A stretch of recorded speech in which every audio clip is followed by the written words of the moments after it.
जी अस्सलाम वालेकुम। कैफ 4 आज के लेक्चर का आगाज़ करते हैं। लेक्चर नंबर 19 है जी हमारा। आज के लेक्चर में हम क्या करने जा रहे हैं, चैप्टर 4 स्टार्ट करने जा रहे हैं। हम चैप्टर 2 और चैप्टर 3 ये डिस्कशन हमारी कंप्लीट हो गई थी। इसके सारे आई कैप के क्वेश्चन भी हमने डिस्कस कर लिए थे, एमसीक्यूज भी डिस्कस कर लिए थे, ऐसे ही है। हाँ, जो लास्ट में हमने कुछ 2 या 3 एमसीक्यूज हमारे रह गए थे, वो किस चैप्टर के रह गए थे एमसीक्यूज? चैप्टर 2 के। हाँ जी, जो 2-3 जब हम एमसीक्यूज डिस्कशन कर रहे थे तो वो एमसीक्यूज डिस्कस कर लेते हैं। लेकिन एमसीक्यूज की तरफ और आगे जाने से पहले प्रीवियस जितने भी हमारे लेक्चर्स हुए हैं चैप्टर 2 और चैप्टर 3, इन दोनों चैप्टर में से कोई एक कंसेप्ट भी ऐसा है जिसमें आपको कोई प्रॉब्लम है, कोई सवाल पूछना चाहते हो, पूछ लीजिए। जी मेरे भाई।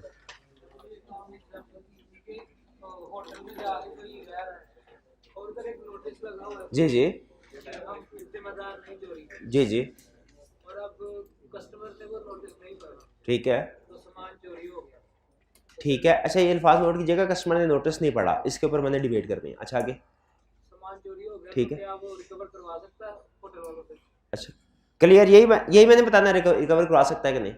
अच्छा अब सुन लें, इन्होंने कहा है कि सर आपने एक एग्जांपल दी थी कि एक गेस्ट होटल में स्टे करने के लिए गए, वहाँ पे होटल वालों ने उनके साथ कॉन्ट्रैक्ट किया। एट टाइम ऑफ कॉन्ट्रैक्ट के ऊपर कोई ऐसी कंडीशन नहीं लिखी हुई थी कि लगेज की रिस्पॉन्सिबिलिटी किसकी होगी, कोई ऐसी बात नहीं लिखी हुई थी।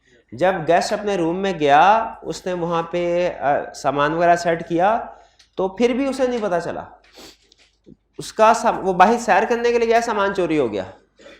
अब उसने होटल की इंतजामिया के खिलाफ केस किया कि जी मेरा सामान जो है वो आपकी जिम्मेदारी थी, तो वहाँ मेरे कमरे से चोरी हो गया, इसका मतलब आपके किसी एम्प्लॉय ने चोरी किया होगा, चाबी तो और किसी के पास होती नहीं, तो मुझे कंपनसेट करवाइए। होटल के मैनेजर ने रिफ्यूज़ कर दिया और कहा सर आप देखिए कि आपके कमरे के बैक साइड में हमने नोटिस लिख के लगाया हुआ है कि जो भी गेस्ट है अपने सामान की हिफाजत खुद करे, वरना होटल की इंतजामिया जिम्मेदार नहीं होगी। तो क्वेश्चन ये है कि क्या इस सिचुएशन में होटल की इंतजामिया जिम्मेदार है कि नहीं। ये केस हमने डिस्कस किया था। जो रेलिवेंट कंसेप्ट था इसका, जिसके कंटेक्स्ट में केस डिस्कस हुआ था, वो था ऑफर के साथ कोई special terms and condition attach हो सकती हैं। ऑफर में भी कंडीशनल पढ़ा था ना, ऑफर के साथ कुछ भी कंडीशन अटैच कर सकते हैं, लेकिन शर्त ये है कि वो at time of contract communicate हो पार्टीज को स्पेसिफिकली। इस केस में हमने इस कंक्लूजन पे पहुंचे थे कि ये जो लगेज रिस्पॉन्सिबिलिटी गेस्ट की होगी, ये वाली कंडीशन जो दरवाजे के पीछे लगाई है, ये एप्लीकेबल नहीं है। एप्लीकेबल क्यों नहीं है? ये at time of contract communicate नहीं हुई। आप कॉन्ट्रैक्ट होने के बाद कोई कंडीशंस ऐड नहीं कर सकते। कॉन्ट्रैक्ट होने के बाद आपने कोई भी उसमें चेंज करना है, दोनों पार्टीज की रजामंदी से होगा, वरना नहीं होगा। तो एट टाइम ऑफ कॉन्ट्रैक्ट चूंकि ये कंडीशन कम्युनिकेट नहीं हुई थी, इसलिए ये कंडीशन एप्लीकेबल नहीं है और होटल की इंतजामिया जिम्मेदार है। अच्छा, अब यहाँ पे इस आगे थोड़ा डिस्कशन को लेके चलते हैं। क्या होता तो होटल की इंतजामिया जिम्मेदार ना होती? अगर आप उस होटल के मैनेजर हो तो आप क्या ऐसा चेंज करेंगे सिस्टम में कि रिस्पॉन्सिबिलिटी आप पे ना? शाबाश, वो जो कॉन्ट्रैक्ट लिखवाते हैं उसके टर्म्स एंड कंडीशन में लिख देंगे। अच्छा, मुझे ज़रा मजीद आगे बताइए, थोड़ा प्रैक्टिकली भी आपके साथ नॉलेज शेयर करता हूँ। अगर टर्म्स एंड कंडीशन लिखते लिखते 2 सफ़ों पे चली जाए, फिर आप क्या करेंगे? कस्टमर के साइन दोनों पेजेस पे लेंगे। कस्टमर के साइन आपने दोनों पेजेस पे लेने हैं, ठीक है? या कम से कम फर्स्ट पेज पे ये लिख देना है कि बैक पेज पे भी टर्म्स एंड कंडीशन है जो एप्लीकेबल है। बाज़ औक़ात सिर्फ एक पेज पे साइन लिए जाते हैं, बैक पेज पे टर्म एंड कंडीशन होती है, उस पर साइन नहीं लिए जाते, और फ्रंट पेज पे कोई ऐसी इंफॉर्मेशन भी नहीं होती जिससे पता चले कि बैक पेज पे भी कोई टर्म्स हैं। ऐसी सिचुएशन में लॉ की रूलिंग ये है कि अगर कस्टमर के साइन आपने सिर्फ फर्स्ट पेज पे लिए हैं तो वही टर्म एंड कंडीशन अप्लाई होंगी, सेकंड वाली अप्लाई नहीं होगी। ये बात समझ आ रही है? अच्छा, आगे चल के ना एक और केस आएगा हमारे, मैं कंप्लीट कर लूँ। एक और केस आएगा कि बाज़ औक़ात कुछ पार्टीज बैंक से लोन लेने के लिए जाती हैं या बैंक में अकाउंट खुलवाने के लिए जाती हैं, तो उसमें कुछ टर्म्स एंड कंडीशन लिखी होती है छोटी छोटी करके। वो पार्टी अगर टर्म कॉन्ट्रैक्ट करते हुए कोई पार्टी उसकी टर्म्स एंड कंडीशन पढ़े बगैर साइन कर दे, तो क्या इसे कम्युनिकेटेड समझा जाएगा कि नहीं? ये क्वेश्चन है। लॉ यहाँ पे ये कहता है अगर पेज के ऊपर टर्म एंड कंडीशन लिखी हुई हैं और वो साइन कर दी गई हैं तो एज्यूम किया जाएगा पार्टी को इसका नॉलेज है, अगर पार्टी ने नहीं पढ़ा तो उसकी अपनी नेग्लिजेंस है। तो क्लियर हुई ये बात। तो हमने सीखा क्या, कंक्लूजन, सारी डिस्कशन का कंक्लूजन पे ले आऊं कि जो भी टर्म्स एंड कंडीशन आप ऑफर के साथ अटैच करना चाहते हैं कर सकते हैं, शर्त क्या है, at time of contract communicate करना है। क्लियर हो गया मेरे भाई क्वेश्चन आंसर? जी आप यहाँ पूछ रहे थे।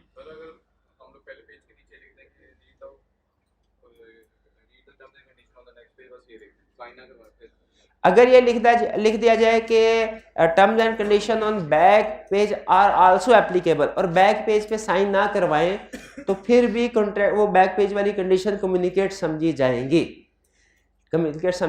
लेकिन बेहतर होता है बैक पेज पे भी साइन करवा लें। अगर आप किसी कभी प्रैक्टिकली आपका एक्सपीरियंस लाइफ है, प्रोफेशनल लाइफ एक्सपीरियंस होता है कि लॉयर के साथ कोई कॉन्ट्रैक्ट वगैरह बना रहे हो ना आप, तो उसमें कॉन्ट्रैक्ट अक्सर 2-3 सफ़े पे चला जाया करेगा। आपको हमेशा एंड पे, जो थर्ड पेज होता है ना उसके एंड पे लिखा होता है कि हमने सारी कंडीशन, पार्टीज ने टर्म एंड कंडीशन पढ़ लिया और साइन कर दिए, साइन की जगह लास्ट में। लेकिन लॉयर आपको देखिएगा इंसिस्ट करवाएगा कि आपने फर्स्ट पेज और सेकेंड पेज पे भी पार्टीज के साइन करवाने हैं। विटनेसेस के साइन लास्ट पेज भी होंगे लेकिन पार्टीज के साइन फर्स्ट पेज और सेकंड पेज भी करा। बाज़ औक़ात पता क्या होता है, प्रैक्टिस में एक से बढ़ के एक बंदा बैठा हुआ है, वो दूसरा पेज निकाल के ना उसकी जगह पे कोई और सेकंड पेज इंसर्ट कर देते हैं और कहते हैं सर टर्म एंड कंडीशन तो ये थी। वो फिर साबित करना मुश्किल होता है, इसीलिए लॉयर्स क्या कहते हैं, हर पेज के ऊपर टर्म एंड कंडीशन बेहतर है, बेहतर। वरना आप सिर्फ कम्युनिकेट भी कर दें कि 3 पेजेस हैं और तीनों पेजेस की टर्म्स एंड कंडीशन एप्लीकेबल होंगी और सिर्फ एक पेज पे साइन करवा ले, वो भी ठीक है। क्लियर? तो मेन कंसेप्ट क्या है, जितना हाँ कम्युनिकेट होना जरूरी है। शाबाश।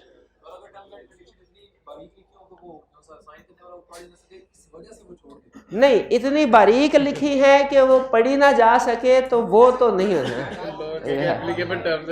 वो असल में होता है इतनी को बारीक होती है कि पढ़ी जा सकती हैं, हमें कुछ जल्दी होती है, रोज़ा लग रहा होता है बाज़ औक़ात, या आपने फेसबुक पे किसी के कमेंट का रिप्लाई करना होता है, तो जल्दी की वजह से हम नहीं पढ़ पाते। वो आपका कसूर है, वो बैंक वाले का कसूर नहीं है। मैंने आज तक कोई ऐसा फॉर्म नहीं देखा जिसमें फ़ॉन्ट साइज इतना कम हो कि वो पढ़ाई ना जा सके। नहीं, फ़ॉन्ट साइज कम होता है लेकिन पढ़ा जा सकता है जी। अब जैसे स्टूडेंट आगे कह सर वो कंसेप्ट था, एक दफ़ा इस तरह हुआ सर, वो कंसेप्ट था कि आपने एग्जाम में पूछ लिया, वो चैप्टर 8 का कंसेप्ट आप पढ़ेंगे, वो पूछ लिया, वो तो आपने पढ़ाया ही नहीं था, वो तो आपने पढ़ाया ही नहीं था। अच्छा पढ़ाया नहीं था, वो देखा कंसेप्ट, मुझे समझ लग गई, मैंने कहा चैप्टर 8 निकालो, चैप्टर 8 निकालो, बल्कि निकालें चैप्टर 8 अभी तजर्बा कर लेते हैं। उसमें एक है कुज़ाई कॉन्ट्रैक्ट, आपको मैं हाँ पेज है 130, हाँ जी 130। अच्छा होता पता क्या है, कोई टर्म्स किसी एक कंसेप्ट की अल्टरनेट टर्म्स होती है ना 2 या 3, तो हम टीचर ने ना एक टर्म जो ज्यादा प्रैक्टिस में यूज होती है एग्जाम में वो ज्यादातर बोलते हैं, कभी कभार दूसरी भी बोल देते हैं, लेकिन जो एज्यूम करते हैं हम कि जो लिखा हुआ ना वो आपने सारा रीड किया होगा। अब यहाँ पे 2 टर्म्स है, कुज़ाई कॉन्ट्रैक्ट है, कंस्ट्रक्टिव कॉन्ट्रैक्ट। ठीक है, मैंने क्लास में बोलते बोलते ज्यादातर कुज़ाई वर्ड का कंसेप्ट ही, एक आध दफा कंस्ट्रक्टिव वर्ड, एक आध दफा जाहिर है आप लोग भी सुना करते हो, तो 2-3 दफा भी सुना कर देते हैं, तो एक दफा उसके जहन में नहीं रहा कि कंस्ट्रक्टिव करने का वर्ड भी बोला है और वो कहने लगा सर पढ़ाया ही नहीं। अब बताइए ये कैसे साबित होगा कि मैंने कंसेप्ट पढ़ाया कि नहीं पढ़ाया? कि हाँ जी, मैंने कहा भाई ना, क्योंकि अब रिकॉर्डिंग को देखेंगे और एलिमेंट लेक्चर को बड़ा टाइम लग जाएगा। आप ये देखिए क्या यहाँ पे कुज़ाई के साथ कंस्ट्रक्टिव कॉन्ट्रैक्ट लिखा हुआ है? अगर आई कैप कुज़ाई के साथ पूछ ले तो आप कहेंगे सर ने पढ़ाया, और अगर कंस्ट्रक्टिव के साथ पूछ ले तो नहीं पढ़ाया। लेकिन इसीलिए मैं बार बार जैसे मैं पहले भी बात बोली है, इसी एग्जाम्पल के बहाने, असल में एग्जाम्पल डिस्कस करने का मकसद आपको वो कंसेप्ट रियलाइज करवाना था। अगर किसी भी टर्म के अल्टरनेट्स उसने डिस्कस किए हुए हैं, यानी एक टर्म के अल्टरनेट वर्ड्स हैं, आपने एज स्टूडेंट सारे अल्टरनेट वर्ड्स याद करने हैं, क्योंकि आई कैप हर उस तरीके से आपको मारने की कोशिश करेगा और उस तरीके से दाव पेश खेलने की कोशिश करेगा जो पॉसिबल हो, चाहे वो फेयर है चाहे अनफेयर हमारे ख्याल से। हाँ, चाहे वो फेयर है। हाँ, इसीलिए आई कैप को पता है यहाँ पे सीए का स्टूडेंट है, जितने भी आएंगे सारे पढ़ के आएंगे, सिलेबस कंप्लीट करके आएंगे।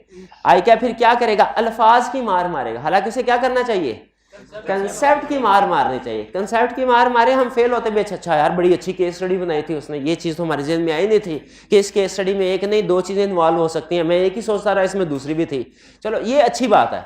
लेकिन कोई ऐसे टर्म जो कि नॉर्मली यूज नहीं होती और वो टर्म निकाल के पूछ ले भाई इसको, और 5 नंबर का क्वेश्चन हो, तो वो वाकई क्वेश्चन गलत। लेकिन हमने याद रखें, हम आई कैप को मना नहीं कर सकते किसी भी चीज़ से। हमने क्या करना है, आई कैप जिस तरीके से टेस्टिंग कर रहा है हमें फिर अपने आप को उसी तरीके से तैयार करना है। तो अब ये सुन लीजिए, अगर क्लास में फर्ज कीजिए मैंने कोई टर्म, एक टर्म बोली है और बुक में अगर 2 टर्म्स है ना, तो आपने वो दूसरी टर्म को इग्नोर नहीं करना, लाजमी उसको पढ़ना है और ध्यान में रखना है। इस नाम के साथ भी पूछ सकते हैं, इस नाम के साथ भी। कोई कंफ्यूजन हो तो आप मेरे से अगले दिन पूछ ले, सर ये दूसरी टर्म लिखी हुई थी, ये बताइए क्या है। क्लियर हो गई है बात। चलिए, आपके सवाल की बरकत से हमारा ये कंसेप्ट तो रिवाइज हो गया, ये एग्जाम टेक्निक तो रिवाइज होगी कि आई कैप अल्टरनेट टर्म्स को चेक कर रहा है और हमें सारी अल्टरनेट टर्म्स को, ये ना हो वो सारे मेहनत भी की हो और वो टर्म कोई दूसरा अल्टरनेट पूछ ले और हम परेशान हो जाए, पूछा क्या उसने। क्लियर? और की क्वेश्चन सर, अगर ऑफर जो है ऑफर के एक्सेप्टेंस लेटर से पहले रेवोकेशन लेटर लिखते हैं और रेवोकेशन लेटर के पास पहले पहुंचे और एक्सेप्टेंस लेटर ऑफर के बाद ऑफर, एक मिनट फिर से दोबारा, ऑफर ने ऑफर का रेवोकेशन लेटर भेजा, इधर से रेवोकेशन लेटर आ रहा है। अच्छा, इधर से क्या हुआ, इधर से एक्सेप्टेंस लेटर लिखा है उसने, ठीक है पहले लिख दे, और क्या किया, रेवोकेशन लेटर इधर पहुंच गया। मेरा सवाल ये है, क्या जिस वक्त ऑफरी के पास रेवोकेशन लेटर पहुंचा, एक्सेप्टेंस लेटर उसके पास था कि वो पोस्ट कर चुका था? अगर एक्सेप्टेंस लेटर पोस्ट कर चुका था तो फिर रेवोकेशन नहीं हो सकती, ये एक्सेप्टेंस एज अगेंस्ट ऑफर हो गया, ऑफर हो जाएगी बिल्कुल। और अगर एक्सेप्टेंस लेटर उसके पास, चाहे उसने जेब में रखा था, ठीक है, यहाँ चाहे वो पोस्ट करने ही जा रहा था, अगर पोस्ट करने से पहले पहले रेवोकेशन उसको मिल गया फिर ऑफर रिवोक हो गई। जी,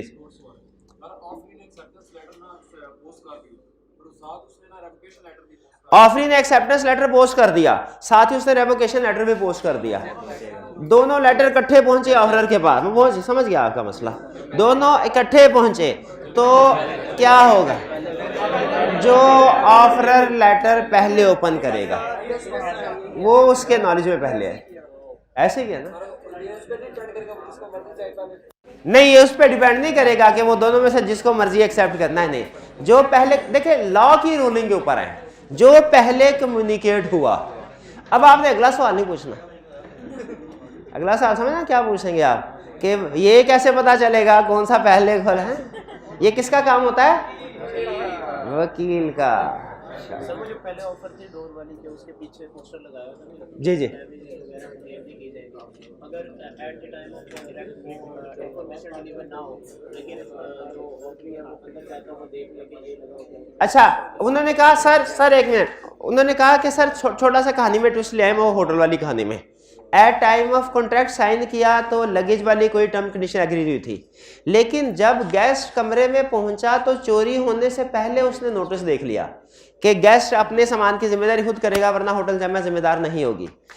अब क्या होटल की जामिया जिम्मेदार है? अभी भी नहीं। क्यों नहीं? क्योंकि at time of contract communicate होना जरूरी है टर्म, जो term at time of contract communicate नहीं हुई वो बाद में एप्लीकेबल नहीं होगी। ठीक है जी, होटल डैमेजेस पे करेगा, बिल्कुल नुकसान भरा उसने उससे इस केस में।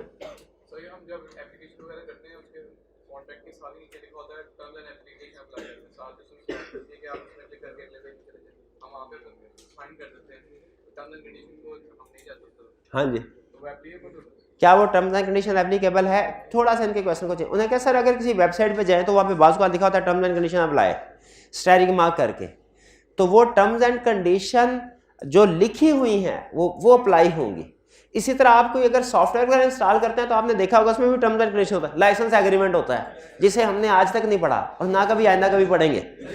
ठीक है, करके आगे इंस्टॉल कर लेते हैं या कंटिन्यू करते हैं। लेकिन इन केस ऑफ डिस्प्यूट क्या वो एप्लीकेबल होंगी? यस, और लॉ अज्यूम करेगा कि हमें उसका पता था।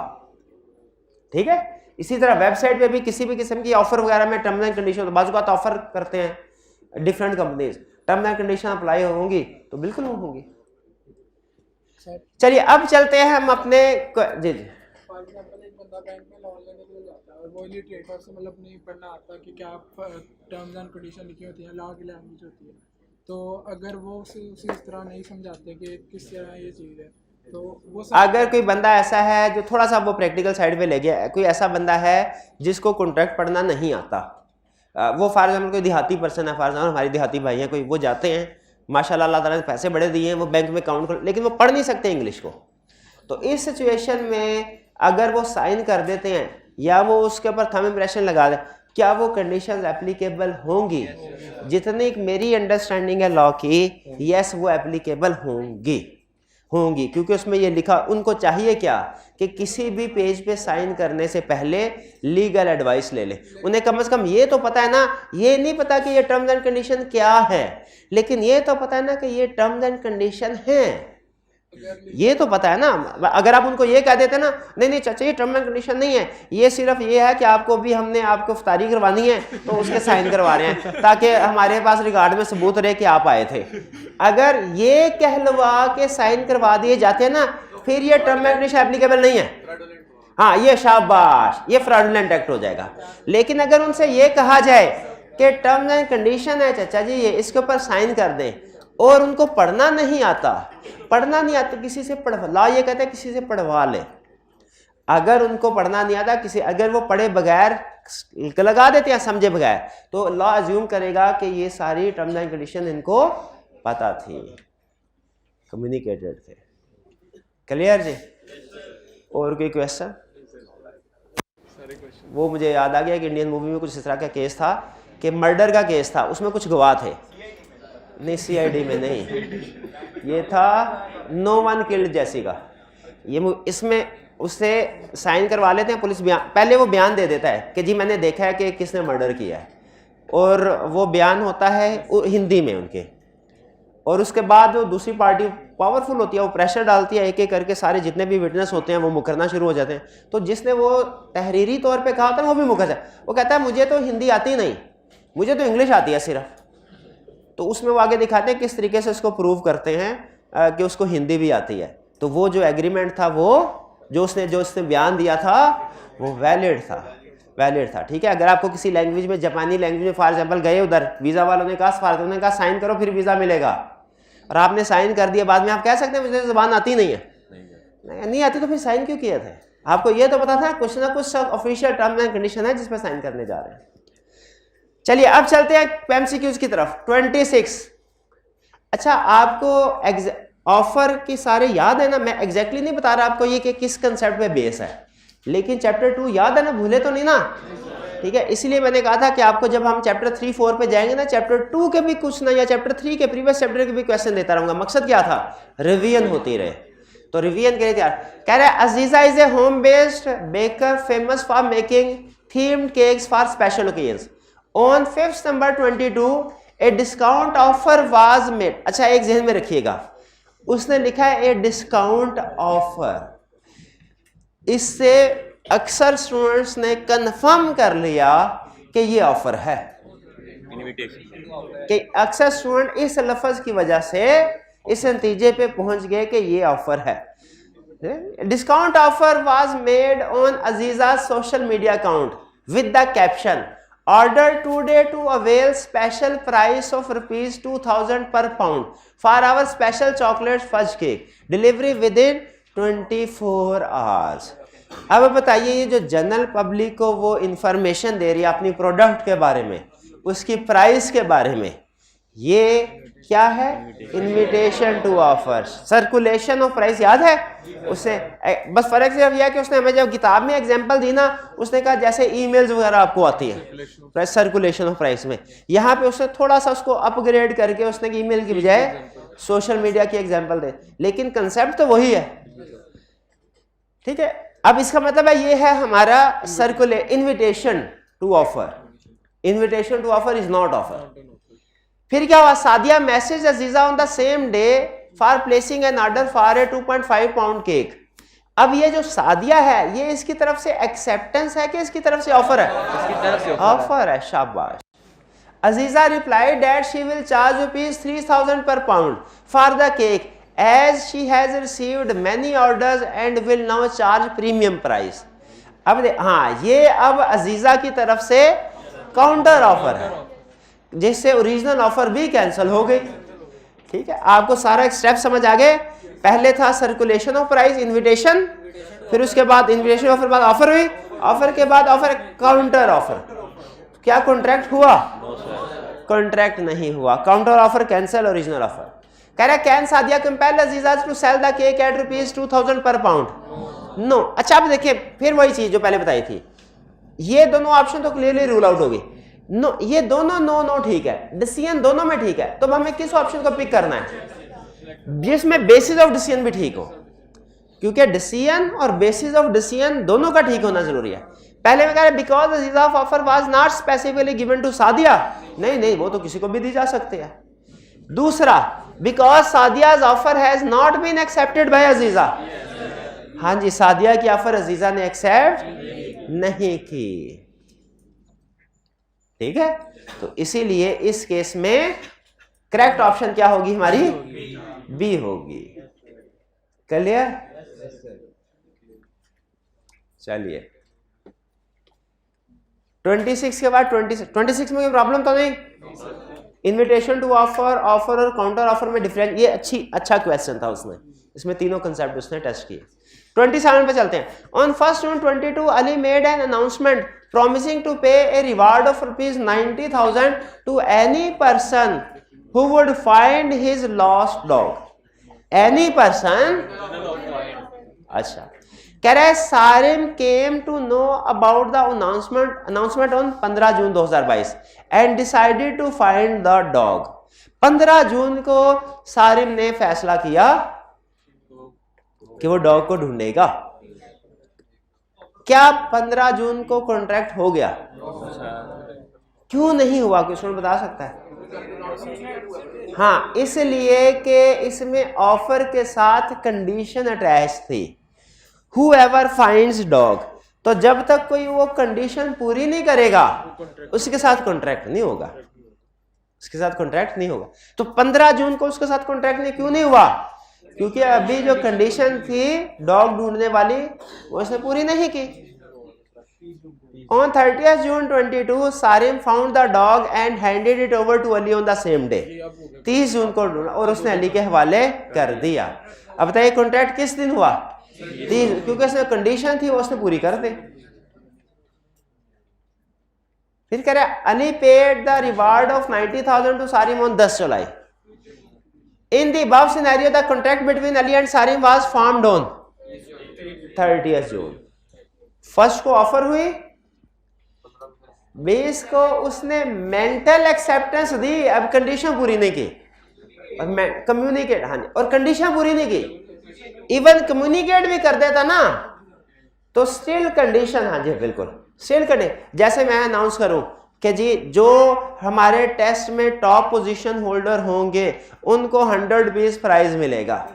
अब ये चाहे क्लास में आप लोग सारे जितने भी इरादा सारे ही कर लेंगे, मैं एक्सेप्टेंस सारे, लेकिन हाँ, लेकिन प्राइज मिलेगा किसको? जिसके जो कंडीशन पूरी करेगा उसको।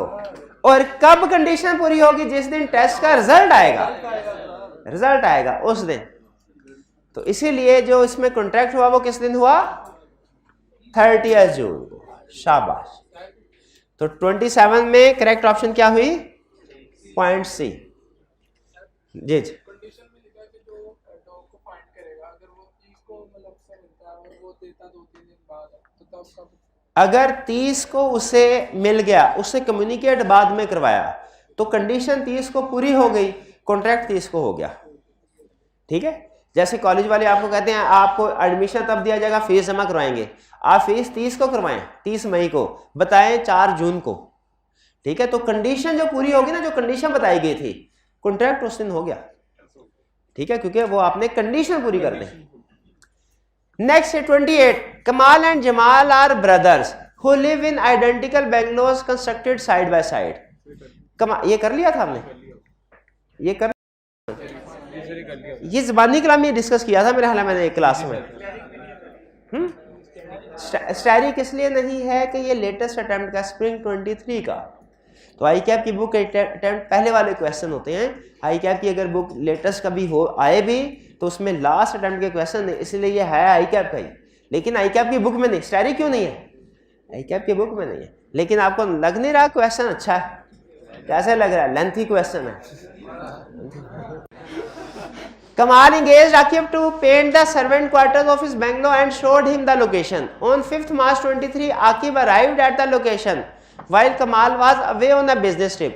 Aqib mistakenly entered Jamal's bungalow and started painting the servant quarter.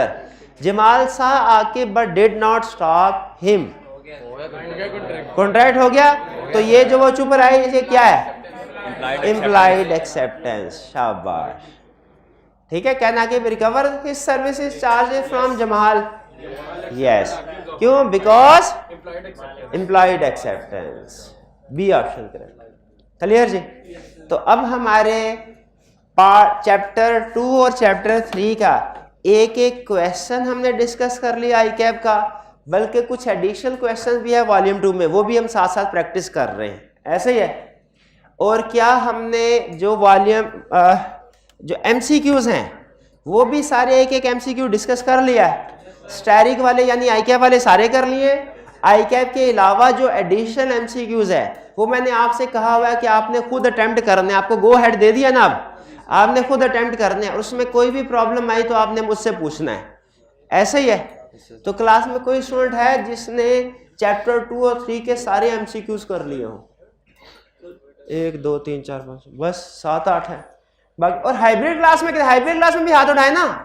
कितने स्टूडेंट्स हैं हाइब्रिड क्लास में जिन्होंने शाबाश वॉल्यूम 2 चैप्टर 2 और चैप्टर 3 के MCQ सारे कर लिए हैं? हाथ उठाए फिर से। शाबाश, फिर से शाबाश। तो इसमें कोई प्रॉब्लम? मुश्किल वाले तो हमने सारे डिस्कस कर लिए, बाकी में भी कोई प्रॉब्लम नहीं, हो गए सारे। चलिए, अच्छा वैसे मुझे एक सवाल का जवाब दीजिए। वैसे आपसे जजमेंटल क्वेश्चन पूछ रहा हूँ। आप MCQs भी करते हैं, आप रिप्रोडक्शन के क्वेश्चन भी प्रैक्टिस करते हैं, केस स्टडी भी करते हैं, ऐसे तीनों तरह के। कंसेप्ट रिवीजन के हवाले से अगर मैं पूछूं कि किस टाइप ऑफ क्वेश्चन में सबसे ज्यादा कंसेप्ट रिवाइज होते हैं? केस स्टडी में ज्यादा सोचना पड़ता है। अच्छा ये हो गया तो क्या होगा, वो हो गया, ठीक है। और उसके बाद दूसरे नंबर पे MCQs में, और तीसरे, ठीक है, चलिए ठीक। तो फिर इसका मतलब है हमें अपने टेस्ट में केस स्टडी वाले क्वेश्चन अगर ज्यादा में ऐड कर दिया करो तो कोई अच्छी बात होगी ये। चलिए जी जी, चलिए ठीक है, ठीक। अच्छा अब चलते हैं, हम चैप्टर 4 को स्टार्ट करते हैं। चैप्टर 4 है जी हमारा कंसेंट एंड फ्री कंसेंट। ठीक है, कंसेंट और फ्री कंसेंट के बारे में हमने स्टडी करना है। और फिर फ्री कंसेंट के आगे उसने 5 कंसेप्ट डिस्कस किए हैं कि कब कंसेंट फ्री नहीं होगी। वो शायद एक लेक्चर में मैंने आपको याद करवाए थे। Coercion, undue influence, misrepresentation, fraud, mistake. शाबाश। तो ये पूरा चैप्टर बेसिकली इन्हीं की डिस्कशन है। इसमें क्वेश्चन को डिस्कस करेगा, अनड्यू इन्फ्लुएंस को डिस्कस करेगा डिटेल में, पहले बताएगा कंसेंट फ्री कंसेंट होती क्या है, फिर एक एक करके आपको ये सारे एक्सप्लेन करेगा। जैसे अगर आप देखें पेज 63 पे आइए, पेज 63 पे आइए, उसमें देखें पार्ट 1 में उसने फ्री कंसेंट, पहले लर्निंग ऑब्जेक्टिव 1 में हमें क्या बता रहा है, कंसेंट और फ्री कंसेंट की डेफिनेशन। और फिर देखें बाद में जो 5 लर्निंग ऑब्जेक्टिव है वो उन्हीं की एक एक एग्जाम्पल को डिटेल में डिस्कस कर रहा है।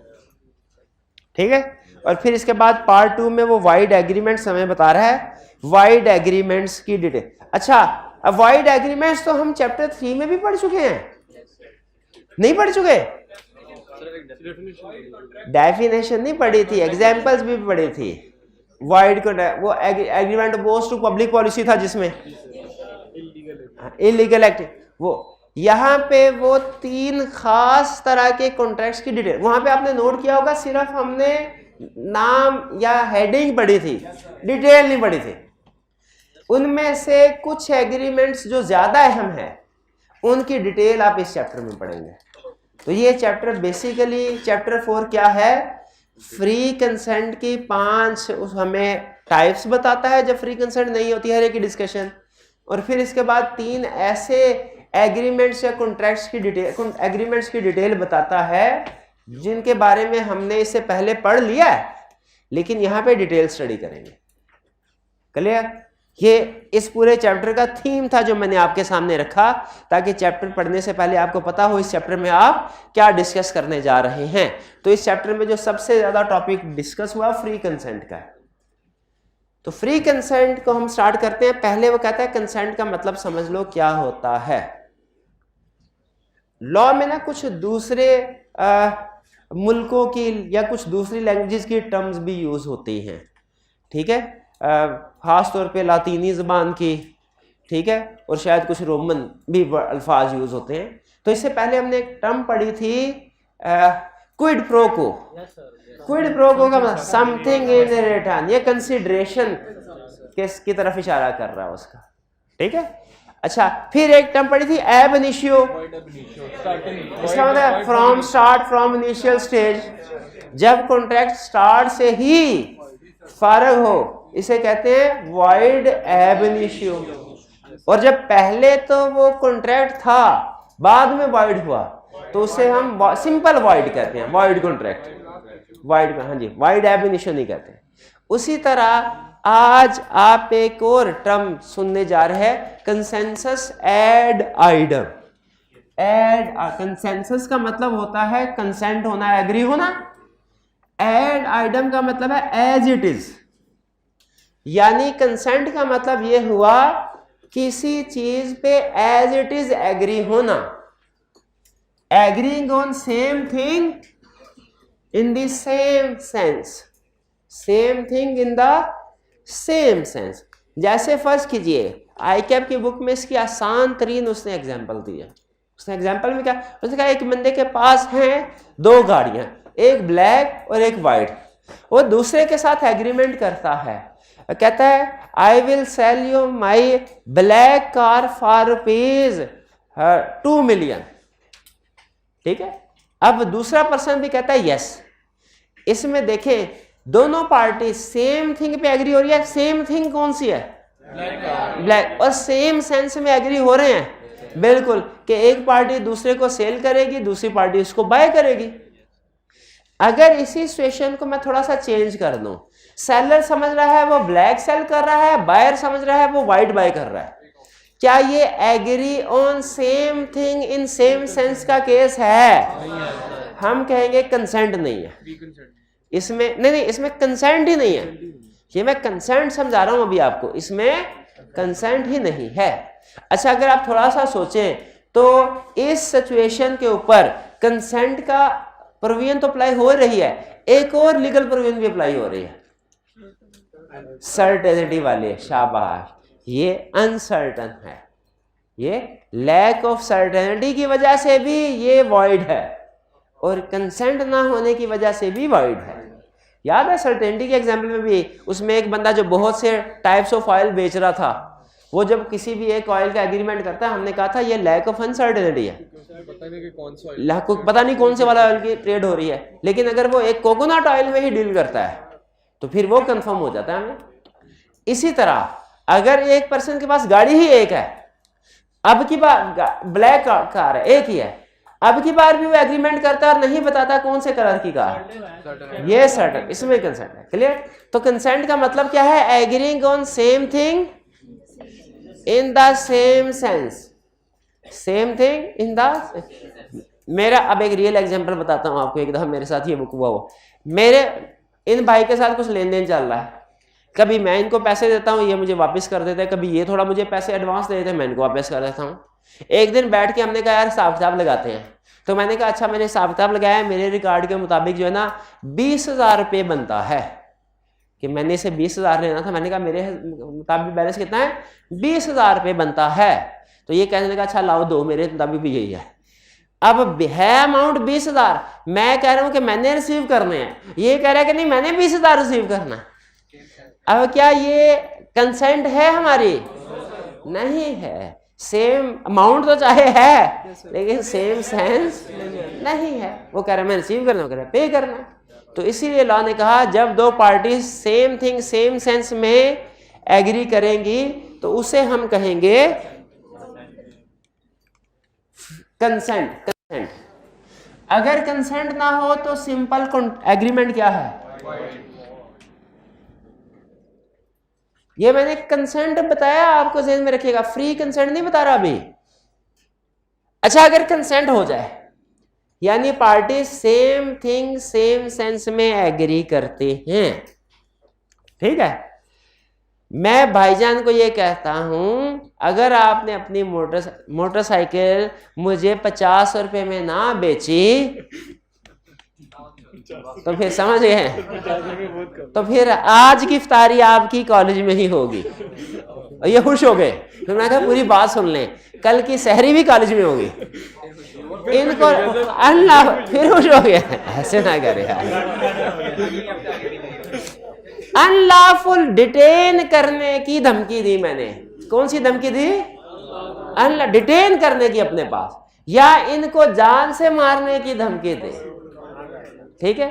अब अगर एग्रीमेंट हुआ, अब कंसेंट तो है, फ्री कंसेंट नहीं है।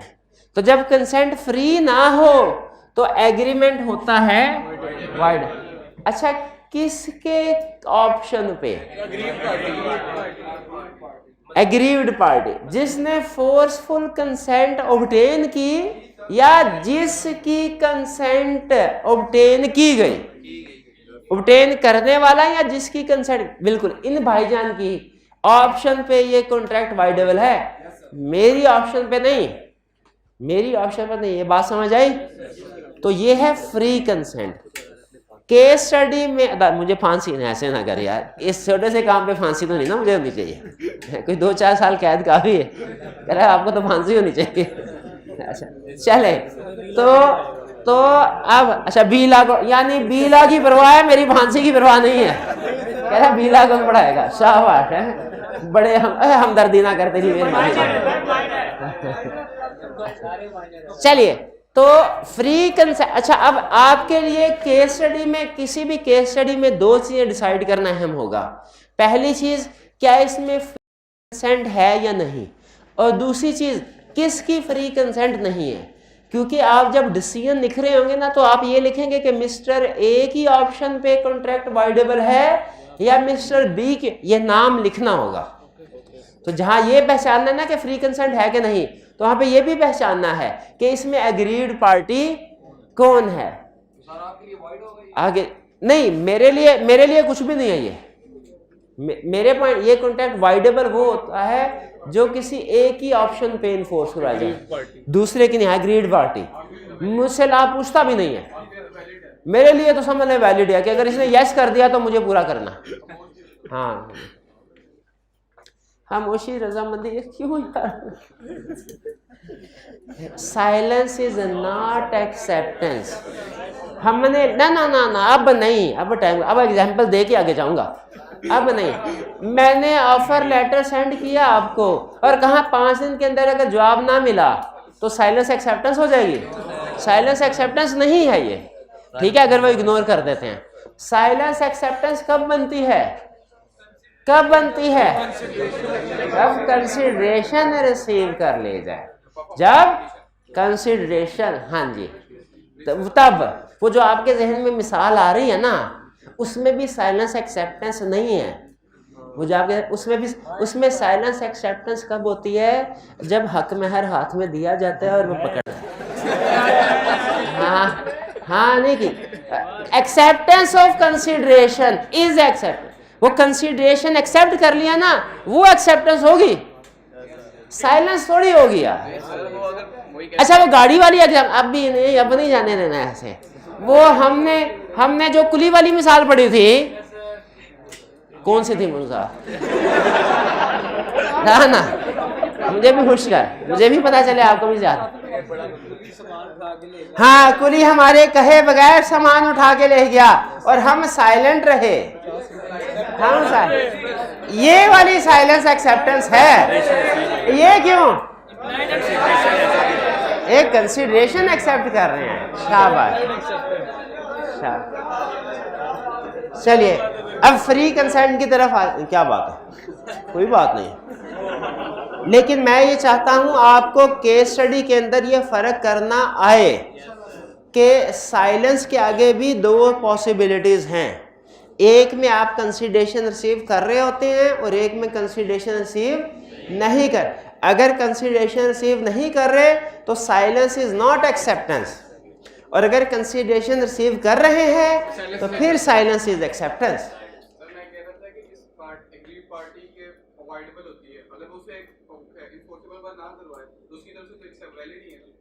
हाँ बिल्कुल बिल्कुल, अगर इन भाईजान के लिए ये कॉन्ट्रैक्ट अवॉइडेबल है, ठीक है, ये अवॉइडेबल इनकी ऑप्शन पे, इनकी मोटरसाइकिल है, ठीक है, मैंने कह दिया कि भाईजान मुझे 10,000 में बेचो वरना तुम्हें छोड़ूंगा नहीं मैं, तो ये दिल में सोच रहा है अच्छा है, ये तो हर 2 किलोमीटर चलने के बाद जो है डोलना शुरू हो जाती है ये तो एग्रीमेंट कर ले, और ये अब इसको इन्फोर्स करवाना चाहते हैं तो ठीक है।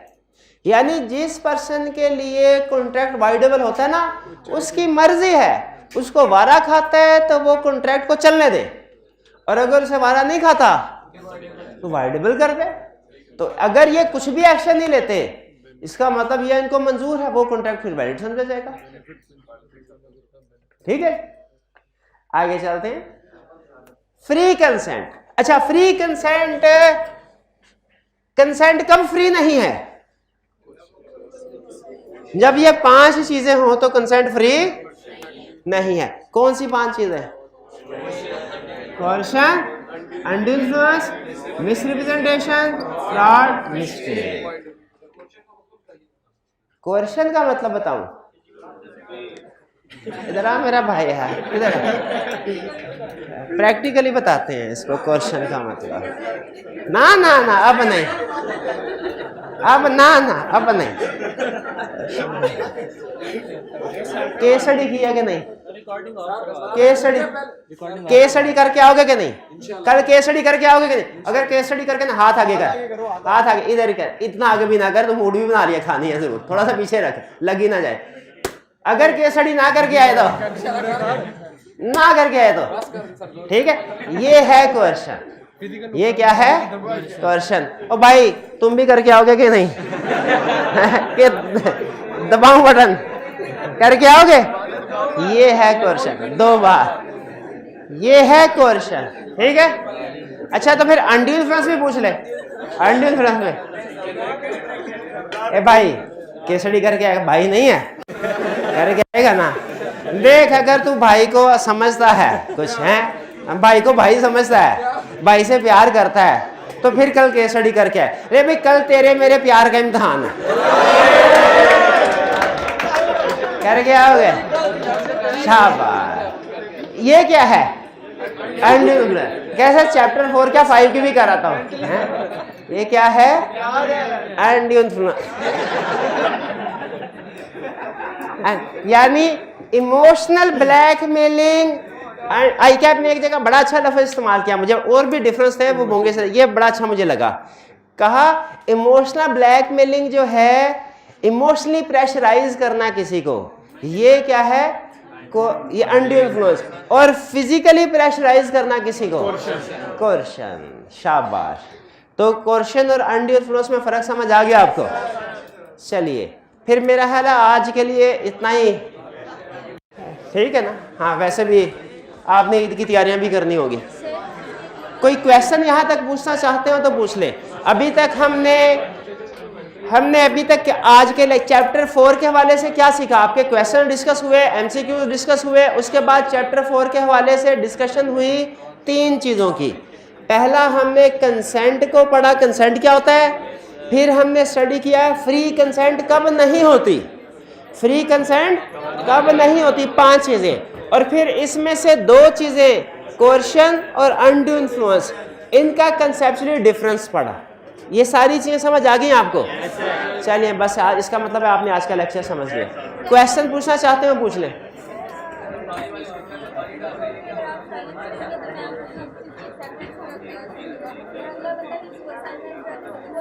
नहीं नहीं, आपको याद होगा हमने एक केस स्टडी में इस तरह पढ़ा था, सिर्फ उनका क्वेश्चन है, ये कंक्लूड करने दें कि अगर आपने, भाईजान आप तो ऐसे जा रहे हैं जैसे इफ्तारी का सामान बाहर पड़ा हुआ।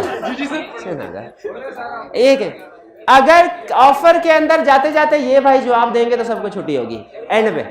अगर ऑफर के अंदर लिखा है ये क्या हो कि 7 दिन के अंदर जवाब ना दिया तो एक्सेप्टेंस हम एज्यूम करेंगे, और दूसरी तरफ जिसने जवाब देना था वो कहे मुझे तो मंजूर है ये, तो मैं ऐसा करता हूँ साइलेंट रहता हूँ, जवाब ही नहीं देता, तो क्या हो गया? नहीं, एक एमसीक्यू में भी हमने एक कंसेप्ट डिस्कस किया था, एक्सेप्टेंस का कम्युनिकेट होना लाजमी है। चलिए जी, आज का लेक्चर यहाँ खत्म करते हैं। अल्लाह हाफिज।